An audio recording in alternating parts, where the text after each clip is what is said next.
श्री गोपाळ कृष्ण भगवान की जय। लीळा नंबर 143। शेंदूरजनच्या ब्राह्मणाला आभास। सर्वज्ञ शेंदूरजनला गेले, ते पिंपळाच्या झाडाखाली बसले। ब्राह्मण वडाच्या झाडाखाली बसला होता। बाईसाने त्याला बघून म्हटले, बाबा हा तोच ब्राह्मण नव्हे?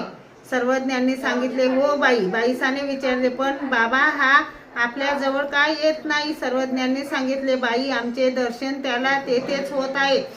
बाईसाने विचारले, ते कसे बाबा? आपण येथे असून त्याला तेथे कसे दिसत आहात? सर्वज्ञांनी सांगितले, ते त्याला दिलेल्या एका शक्तीचे कार्य, जा त्याला बोलून आणा। बाईसा गेली आणि सांगितले, भट्टो बाबा आले आहेत, चला ना। त्याने सांगितले, हे काय? सर्वज्ञ येथेच तर आहेत। यावर सर्वज्ञांनी चातकाचा दृष्टांत सांगितला। चातक कसे? तो गावोगावी देशोदेशी नदोनदी बाबी पोखरणी असती, परी तेथची उदके न सेवी वैरती चाचू करुनी उदलेल्या मेघाची वास पाये, तो वरिके ते स्वीकारी।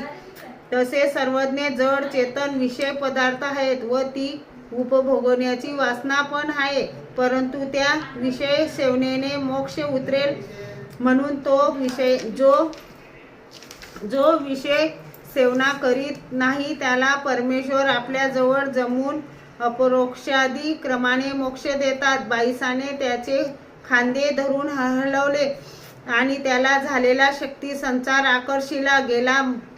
मग विचारू लागला, बाई सर्वज्ञ कोठे आहेत? बाईसाने म्हटले, पलीकडे बाबा उभे आहेत ना।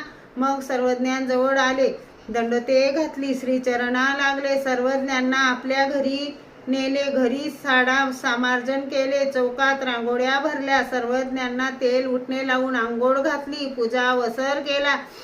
सर्वज्ञांचे जेवण झाले, गुन्हा केला, पानाचा विडा घेतला, मग तेथे मुक्काम झाला। श्री गोपाळ कृष्ण भगवान की जय।